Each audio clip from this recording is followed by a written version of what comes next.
coming up on Marriage Today with Jimmy and Karen. When women are asked when their husband is most sexually attracted to them, one of their major responses, either number one or in the top there, is when he's doing housework.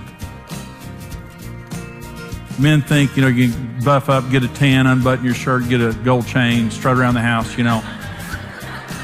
She says, grab the vacuum, that'll do it right there. And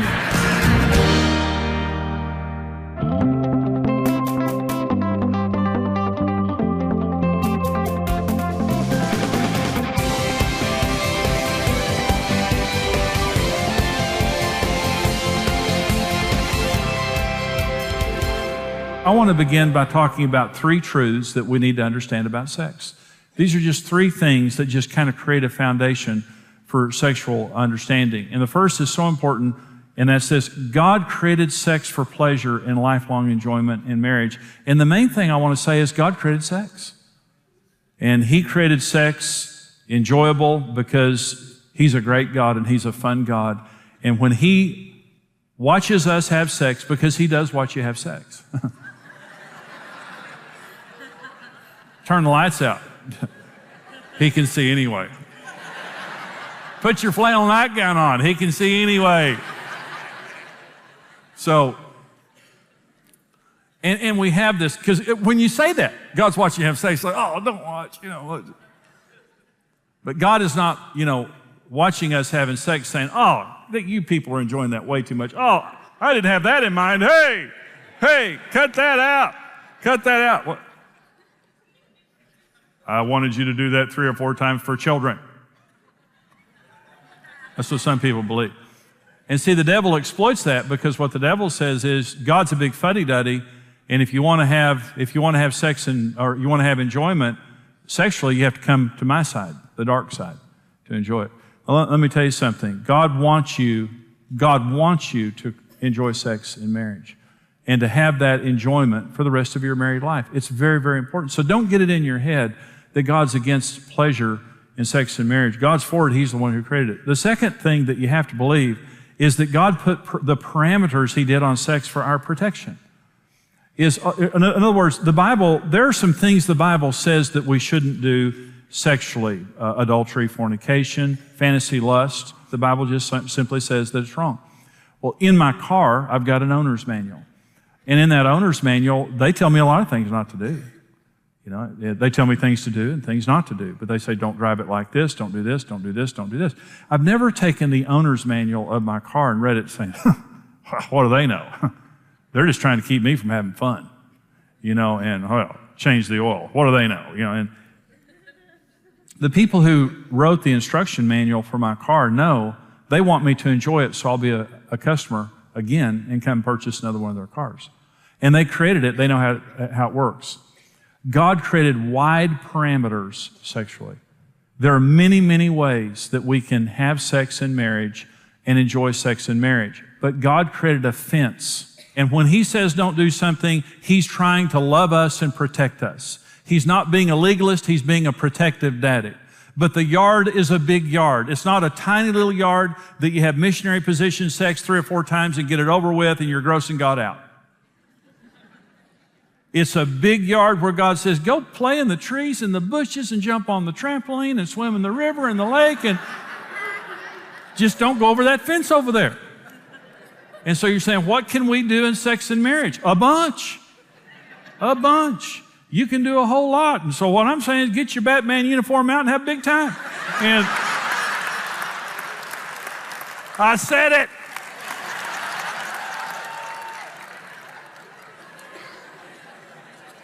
I told you I'd make you blush. I just didn't know I'd make myself blush. Anyway, so, isn't God fun? He's so fun. I love God so much. Here's another truth you have to believe. God created the sexual differences in us to make our relationship more fulfilling and dynamic. We're very different sexually, and you say, why did God do that? To make the relationship more fulfilling and dynamic. Let me talk about some of the differences between us sexually, because you know we're very different sexually. We're two halves of a whole. When you're relating to your spouse properly, your world comes together. I have half the brain, Karen has the other half. Together we're brilliant. Separately, we're not so brilliant. I have half the world, she has the other half of the world. Together we have a whole world. Separately, we don't have the whole world. We're two halves of a whole, but we're different. The old saying, if you're both the same, one of you is unnecessary. We're different. We fit together. Men, sex stimulates our emotions. With women, emotions stimulate sex. We're the exact opposite. A woman becomes more sexual as her husband becomes more romantic and emotional. When we come into her world emotionally, she comes into our world sexually. That's her response. But for men, when women become sexual, we open up to them emotionally. Men are never more emotional than right after sex. Sometimes because it's been so long. But I shouldn't have said that. But truly, when we have sex with our wives, that's when we're most emotionally vulnerable. You get to our emotions through sex, and we get to your sex through emotions. That's what it is. Isn't it interesting the way that God made us so different? And you say, well, why would God do something like that? Well, first of all, God rewards character. In God's world, people of character have the greatest sex. It's interesting that when women are asked when their husband is most sexually attractive to them, one of their major responses, either number one or in the top there, is when he's doing housework. Men think, you can buff up, get a tan, unbutton your shirt, get a gold chain, strut around the house, She says, grab the vacuum. That'll do it right there. And listen, God wired women where they become aroused when they see a sacrificial man. Remember, women are not as visual as men. God rewards character. And men are aroused by a woman who is their friend, who gives them honor and respect. Nothing is more attractive to a man than a woman who is honoring us and praising us and coming into our world. And when women honor their husbands and become our friends, and God rewards that. So let me talk about 5 ingredients to sexual fulfillment in marriage. Number 1, commit to meeting your spouse's sexual needs in a committed and faithful manner. Again, 1 Corinthians 7 says when we get married, our bodies belong to each other. Not a license for abuse, but a license for use. You never use your body to punish your spouse. This is your place of pleasure and delight, and it's yours. I'm so thankful for Karen. Karen has never used her body to punish me or withdraw from me, and she has been faithful even through the difficult times of our marriage. She's always been faithful to meet my sexual needs. About 20% of women are more sexual than their husbands. But let me just say this. It doesn't matter. It doesn't matter who's more sexual. The only thing that matters is that you say to your spouse, I'm committed to meeting your sexual needs.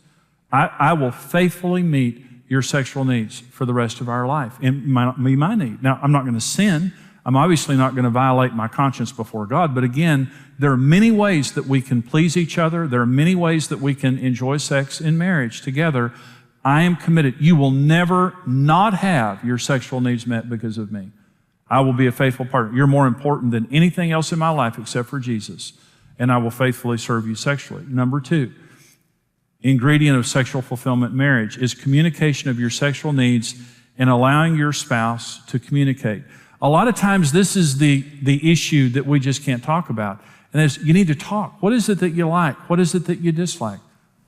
Sex was one of those issues for Karen and me before we had our vision retreat that we never sat down and talked about that much. We just get in bed and have sex and just, no pun intended, just kind of feel things out, So we would, but what happened was frustration, is that we were having sex, but we weren't verbally communicating and saying, yes, I like that. No, I don't like that. Yes, do this. No, I don't do that. It was just frustrating. So at one of our vision retreats, we just sat down and talked about sex. And we said, listen, what is our vision for our sex life? What do we believe that God is saying about our sex life? And we took sex and made it an open topic where we had plenty of time on our vision retreat just to let's talk about sex for a while. And we talked about my needs, we talked about her needs, we talked about things I like and don't like, we talked about things that she liked and didn't like. It was the greatest discussion we had ever had, and it changed our sex life because we talked about it. Again, Don't be ashamed of this issue. It's an important issue in your marriage, but you need to verbally communicate, and you need to both be in agreement. And if you do and you get in bed, you're going to have a great time. If you don't, if you're not communicating, a lot of your communication is just going to be through, not saying things, but just kind of pushing your spouse away and being negative, and they're going to take that as rejection. So talk about it and communicate what you want and all that. Number 3, commit to sexual purity to protect the integrity of your marriage. Sexual purity. Say, I'm committed to being sexual pure, and this is a big deal. Let me talk about some standards of sexual purity. If you're going to be pure, here's what you do. Number 1, I will not allow fantasy lust or lust for another person in my life. I'll take my thoughts captive. The most important thing sexually is your thought life. Pornography, temptation, those kinds of things, it's not centered in your sexual organs. It's centered in your mind. The only way you can overcome sexual temptation is to take control of your thoughts. You can't take thoughts out of your mind. You can only replace them with greater thoughts. Biblical meditation, according to Psalm 1, promises that we will succeed in everything that we do in our lives. And so the first commitment is, I'm not going to let people in my mind that I'm having sex with. I'm going to battle, and I'm going to take control of that. Number 2, I will not develop an inappropriate emotional or sexual relationship with another person, regardless of the condition of our marriage. Let me say this now, and I don't want to say this in a legalistic manner. I think it's a great idea for couples to have a Facebook account, that you sit down together, and that on the internet that you're very accountable, and that what you're doing is done in the presence and with the knowledge of your spouse. And maybe your spouse always can't be present, but I believe this was in England, and this was in the newspaper in England. We ran it in one of our Marriage Day letters. There was a couple cheating with each other on the internet. And they were in different places in their home online cheating with each other. And they didn't know it. But finally, they arranged a get-together. And they showed up at the same place at the same time, and they divorced.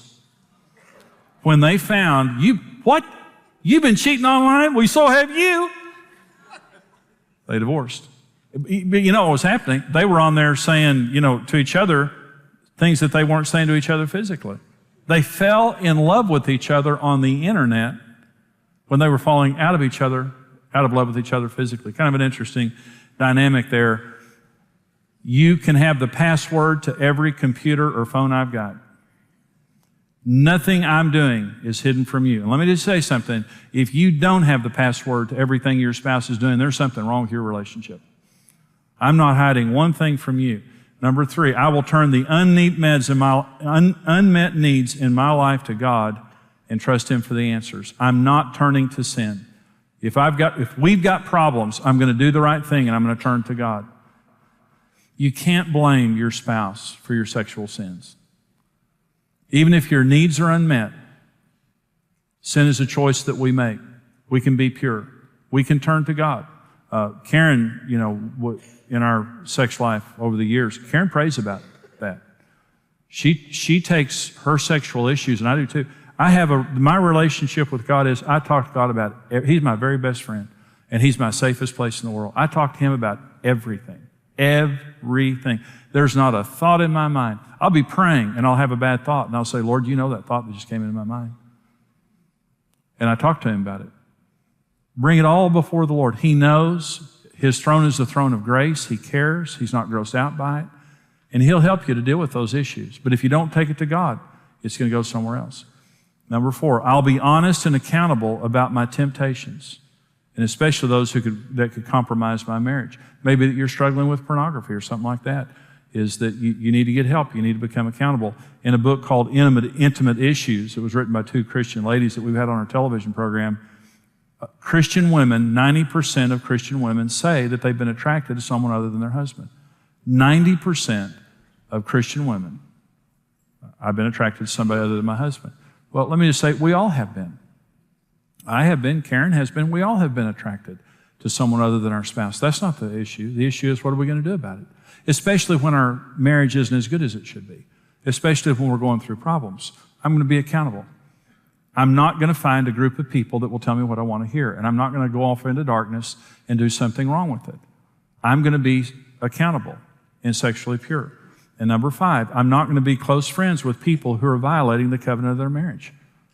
I'm not going to have friends. Sometimes you'll go to the office, or you'll be with a group of friends and they're committing adultery, they're going to strip bars, men and women going to strip bars. They're doing things like that. I'm not going to have friends like that. My friends aren't perfect, but my friends are committed to the Lord. And my friends don't do that kind of stuff. Or at least they're not, practicing those kind of things and giving approval to it. So those are the things that are going to make the difference in your sex life of whether you're pure or not, because we know adultery and sexual sin and pornography and things like that, it devastates a lot of marriage relationships. Number 4, foundation of sexual pleasure in marriage. Create an atmosphere of sexual pleasure. Create an atmosphere. Work hard at making your marriage pleasurable sexually. Romance outside the bedroom. Especially important for women, that you romance your wife, that you meet her emotional needs, that you pursue her. Have a date night every week. Every week have a date night where you romance your wife and you take care of her emotional needs. Plan sexual encounters on a regular basis when you have the most time. You plan sex, and especially when our kids were young, Karen and I planned, we'd say, our code word was being together. Are we going to be together Tuesday night? And being together means we're going to have sex. And so we'd say, Tuesday night, we're going to have sex. She said, okay. That meant we're going to prepare for this. We're going to make sure that we're not too tired. We're going to make sure that we have the time. We're going to make sure the kids are taken care of. And by the way, we had his night, her nights, and my nights. And we would say, is this your night or is this my night? What does that mean? Because my nights are different than her nights. Some time we had our nights, but a lot of times. And so if it was her night, I knew what to expect. Okay? And I came in prepared that I'm going to focus tonight on meeting her needs in her way. We're going to have sex, but it's going to be different than when I have sex my way. And so that's what we did. And we were creative and energetic. You can think about it as long as you want to, but I'm just saying.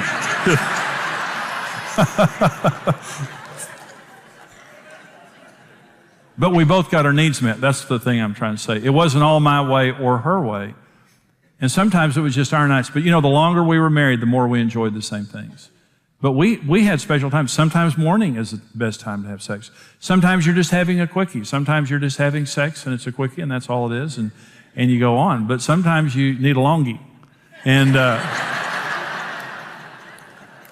and you need several hours to be together, and you need the time to enjoy each other, to talk, to share sex and to please each other physically. And so you can plan those things. In fact, it needs to be planned. It needs to be, a weekly issue in your marriage to where, 2 or 3 times this week, we're going to have times where we're together sexually, but especially one of those is going to be really special. And the last thing is this. The 5th thing is this. Communicate and deal with sexual problems together. If you have sexual problems, deal with it. Because most of us are going to deal with sexual problems, lack of desire or whatever. It could be chemical. It could be unresolved conflict. You don't desire sex. It could be that there's conflict in our marriage, stress and fatigue, whatever it might be. If you're having a problem with sexual desire, go to the doctor. Or if you need to go get counseling, because there's an emotional issue. It may be past abuse. Sometimes people have been sexually abused in their past, and it has a lot of problems related to your present. You need to get help for that. Listen, when you're having problems sexually, your spouse is being affected by that. And so don't strand your spouse sexually by not dealing with your problems, whether it's medical, whether it's emotional, whether it's whatever it is. If I've got a problem, I'm going to deal with my problem aggressively for the sake of our marriage. Well, I hope you enjoyed that teaching. This is just a part of the 10-part seminar that I do called Marriage on the Rock. It was the first seminar that I ever did, first book I ever wrote was Marriage on the Rock. It still is to this day the most important marriage teaching that I do. And we want to put this into your hands, the full seminar series and the book. We want to put it into your hands. And right now, for your gift of any amount to Marriage Today, we want to send you the CD single, The Most Important Issue in Marriage. It's the first teaching in the seminar. It's the first chapter in the book. And it is the most important issue in marriage. It will change your life. It will change your marriage. For your gift of $50 or more, we want to send you the full series on CD, the full 10-part Marriage on the Rock series, Plus, we'll send you the book. For your gift of $110 or more to Marriage Today, we're going to send you the Marriage on the Rock book, the 10-part DVD series, plus our special romance book called Happy, Happy Love. You know, we want to put these into your hands to change your marriage and to help you solve any problems if you're experiencing any problems in your relationship, even if you're single or divorced, to give you hope, to prepare you for a marriage. But also to understand we're a mission and we're a ministry that goes all over the world. When you're helping Marriage Today, when you give to us, not only are you blessing your own marriage, you're helping us to reach couples all over the world and keep little children together with their parents. Go online right now, pick up your telephone, and order these important resources. Marriage on the Rock, the best-selling book and series, is the essential resource to having the marriage of your dreams. Through this power-packed series, marriage expert Jimmy Evans will show you how to deal with real-life challenges and offer easy-to-understand solutions that will transform your relationship. Jimmy will address all the major issues a couple will encounter, like communication, finances, sex, kids, his and her needs, blended families, and much more. For your gift of any amount, you'll receive the CD single, The Most Important Issue in Marriage. For your gift of $50 or more, we'll send you the Marriage on the Rock book and CD series. For your gift of $110 or more, you'll receive the book and DVD series, plus the Passion Reigniting Happy, Happy Love book. Discover God's design for your dream marriage. Whether you've been married for years or just preparing for the journey, experience Marriage on the Rock today.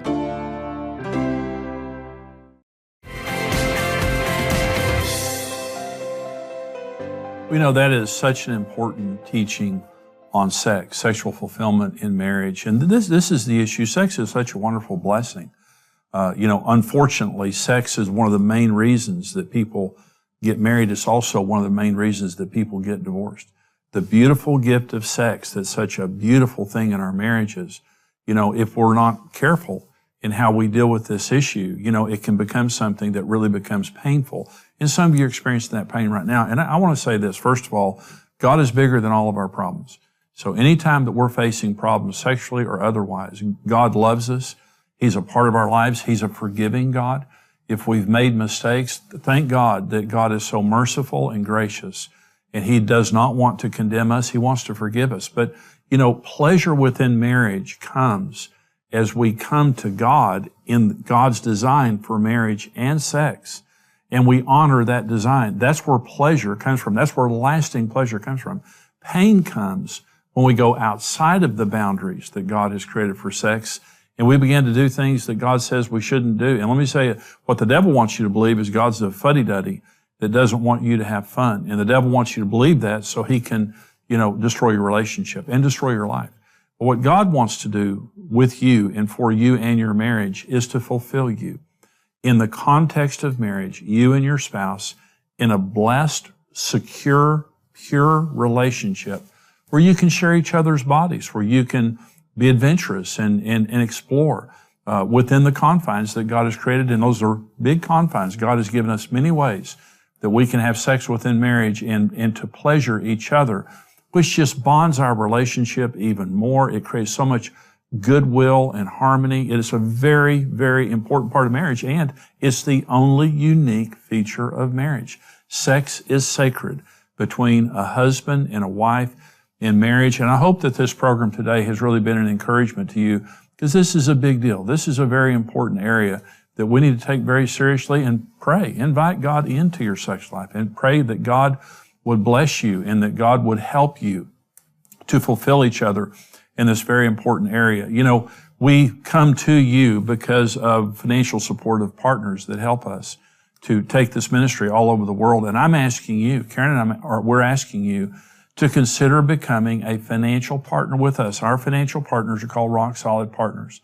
And when you help us as partners of this ministry, you get special resources and special blessings that other people don't get, because we want to thank you for being our partner. Literally, our partners are the backbone of this ministry that help us do everything that we do. And I'm asking you, would you consider becoming a monthly partner with Marriage Today? You get a special teaching from me every month. The first and best of all of my marriage teachings, and all of my teachings come first of all to our Rock Solid Partners.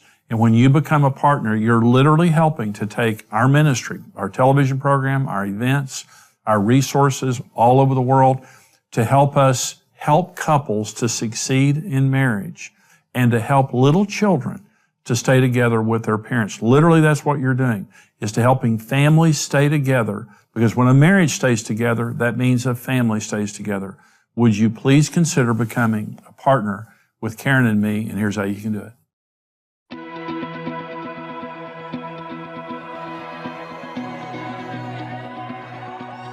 We all enter into marriage confident a happy, fulfilling life is in front of us. Over time, life's journeys can quickly deflate those expectations, and we're left feeling like we've fallen out of love. But with the right information and a mutual commitment to success, a better marriage is possible.